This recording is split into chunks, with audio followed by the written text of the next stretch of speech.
आखिर कैसे किया गया ये इम्पॉसिबल काम? दोस्तों, बुर्ज खलीफा, पाम आइलैंड्स या फिर यूएई की कोई और इमारत, सभी एक बेहतरीन इंजीनियरिंग का नमूना है। खासकर अगर दुनिया के मशहूर पाम आइलैंड्स की बात करें तो हम सब ये जानते ही हैं कि कैसे समुद्र की लहरों के खिलाफ जमीन को बनाकर एक नामुमकिन लगने वाली चीज को पूरा किया है, जो वाकई काबिलियत तारीफ है। लेकिन दोस्तों, क्या आप जानते हैं कि मिडिल ईस्ट के कुवैत में एक ऐसी सिटी है जिसमें समुद्र पर जमीन नहीं बल्कि खुद समुद्र को रेगिस्तान तक लाया गया है। अब तो आप समझ ही गए होंगे कि हम किसकी बात कर रहे हैं। जी हाँ दोस्तों, कुवैत की सी सिटी यानी कि सबा अल अहमद सी सिटी। आज की इस वीडियो में हम जानेंगे कि कैसे इस नामुमकिन लगने वाली चीज को सफल कर दुनिया को हैरान किया गया। तो बने रहिए हमारे साथ इस वीडियो के अंत तक, क्योंकि आज की वीडियो काफी इंटरेस्टिंग होने वाली है। दोस्तों, बाकी मिडिल ईस्ट के मुकाबले कुवैत एक बहुत सी छोटी मुल्क है, लेकिन फिर भी ये मिडिल ईस्ट के कुछ सबसे अमीर शहरों में से एक है। कुवैत की अमीरी की बात करें तो दुनिया की सबसे ज्यादा वैल्यू रखने वाली करेंसी कुवैती दिनार है। जहां भारत में 81 रुपीस का $1 मिलता है, वहीं 1 कुवैत दिनार के बदले $3.24 मिलते हैं। इसी से आप इसकी अमीरी का अंदाजा लगा सकते हैं। इस मुल्क की अमीरी के पीछे की वजह बाकी कई मिडिल ईस्ट के मुल्क की तरह ही यहाँ मिलने वाला क्रूड ऑयल है। आपको जानकर हैरानी होगी कि कुवैत सालाना लगभग 300 करोड़ से ज्यादा क्रूड ऑयल का उत्पादन करता है। अब आप ही सोचिए, छोटा मुल्क, कम लोग और इतनी अमीरी, इसका सीधा फायदा वहाँ के रहने वाले नागरिकों को होता है। इसीलिए शायद यहाँ की सड़कों पर दुनिया की सबसे महंगी गाड़ियाँ, आलीशान महलों जैसे घर, लग्जरी यॉट्स जैसी चीजें हमें देखने को मिलती है। इसकी शुरुआत पिछले कुछ सालों में नहीं बल्कि 85 इयर्स पहले हुआ, जब पहली बार इस जगह पर तेल मिला था। समय के साथ कुवैत के बंजर रेगिस्तान की काया पलट गई, लेकिन फिर भी कुवैत का आधा से ज्यादा हिस्सा रेगिस्तान ही है। ऐसे में सभी का सपना था कि वो समुद्र के पास रहे। कुवैत की कोस्ट लाइन पर पहले से ही कई सारे प्रोजेक्ट्स बन चुके थे।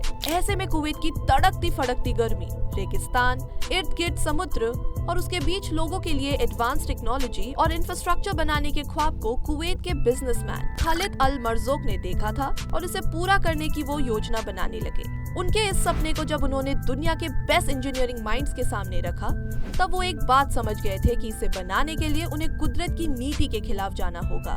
दरअसल सऊदी अरब के बॉर्डर से सिर्फ 15 किलोमीटर पहले एक पर्शियन गल्फ पर ही एक नेचुरल क्रीक सिस्टम बना हुआ था। इस क्रीक्स में समुद्र की लहरों की वजह से पानी काफी अंदर तक जाता था। इसी के चलते ये सोचा गया कि इस नेचुरल क्रीक को एक्सीडेंट का शेप देकर अपने मन मुताबिक एक सिटी बनाई जाए। अब दोस्तों, नेचुरल कोस्ट लाइन्स हवा और लहरों के प्रेशर से बनती है, और अगर ऐसे में कोस्ट लाइन को ऑल्टर या बदलने की कोशिश की जाए तो ये वापस अपने ओरिजिनल हालत में आ जाती है। अब अगर रेगिस्तान में एक ऐसी क्रीक सिस्टम बनाना हो और इसके शेप को भी मर्जी मुताबिक देना बहुत ही ज्यादा मुश्किल हो जाता है। ईयर 1986 में एक ब्रिटिश इंजीनियरिंग डिजाइन कंपनी से कॉन्ट्रैक्ट किया। इन इंजीनियर्स की टीम ने पहले तो इस नामुमकिन काम को मुमकिन करने के लिए कंप्यूटर स्टिमुलेशन इस मेगा प्रोजेक्ट को सक्सेस बनाने के लिए डिजाइन बनाया। अब इसमें सिर्फ 2 ही नेचुरल टाइडल क्रीक्स थी और बाकी 2 क्रीक्स को बनाने का फैसला किया गया। अब इस चीज पर काम करना था कि कौन सी क्रीक को कहां से निकाला जाएगा और उस पर लहरों और हवा का कितना प्रेशर होगा। इन सभी चीजों का इंजीनियर्स ने कैलकुलेशन किया और ये कंक्लूजन निकाला कि जिन क्रीक्स पर पानी का ज्यादा प्रेशर था, उनको कुछ इस तरह डिजाइन कर स्प्लिट करने का सोचा गया। लेकिन ये इतना ज्यादा चैलेंजिंग काम था कि एक चैलेंज को सक्सेसफुली पूरा करे तो कोई और चैलेंज आकर खड़ी हो जाती थी। दरअसल फिर ईयर 1990 में कुवैत पर इराक ने हमला कर दिया था। इराक की सेना कुवैत पर पूरी तरह से कब्जा कर चुकी थी। अब सब कुछ मानो ठप हो गया था और कुवैत सिटी का सपना मानो ऐसा लग रहा था कि सपना ही बनकर रह जाएगा। इसके बाद अमेरिका की मदद से इराक पर हमला किया गया। लगभग 1 साल के बाद जब इराक की सेना कमजोर पड़ गई तो उन्होंने जाने से पहले कुवैत की 700 ऑयल वेल्स पर आग लगा दी। इतना ही नहीं, इराक के सोल्जर्स ने कुवैत की ऑयल वेल्स के आसपास अंडरग्राउंड माइंस इंस्टॉल कर दी ताकि आग को बुझाने की कोई सोच भी ना सके। हम आपको बता दें कि ये आग लगभग 1 साल तक जलती रही। इस वजह से 180 करोड़ बैरल्स का कुवैत का नुकसान हुआ। इसके बाद लगभग 1.5 करोड़ रुपए खर्च कर कुवैत ने इस आग पर काबू पाया। कुवैत का बहुत ज्यादा नुकसान हुआ था और मानो जैसा वो कंगाल ही हो चुका था।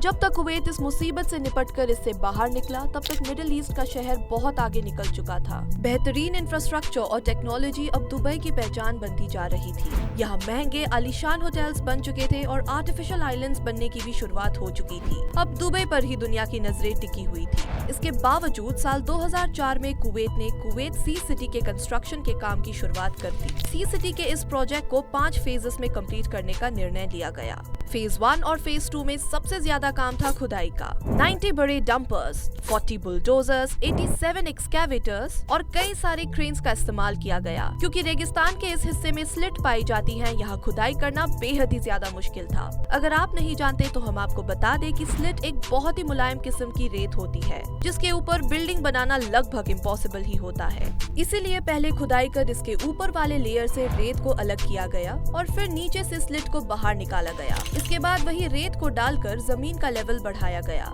इसके पीछे की वजह ये थी कि अगर ग्लोबल वार्मिंग की वजह से समुद्र का लेवल बढ़े तो इससे इस पर कोई असर न हो। स्लिट और रेत की खुदाई को 24 घंटों तक बड़े पैमाने पर की गई, तब जाकर इस फेज का काम कंप्लीट हुआ। प्रोजेक्ट डायरेक्टर के मुताबिक सी सिटी के फेज 1, 2 और 3 में से कुल 74 मिलियन क्यूबिक मीटर सैंड निकाली गई थी। दोस्तों, ये रेत इतनी ज्यादा थी कि इस बात का अंदाजा इससे लगाया जा सकता है कि वो बड़े बड़े न जाने कितने क्रिकेट स्टेडियम्स भर सकता था।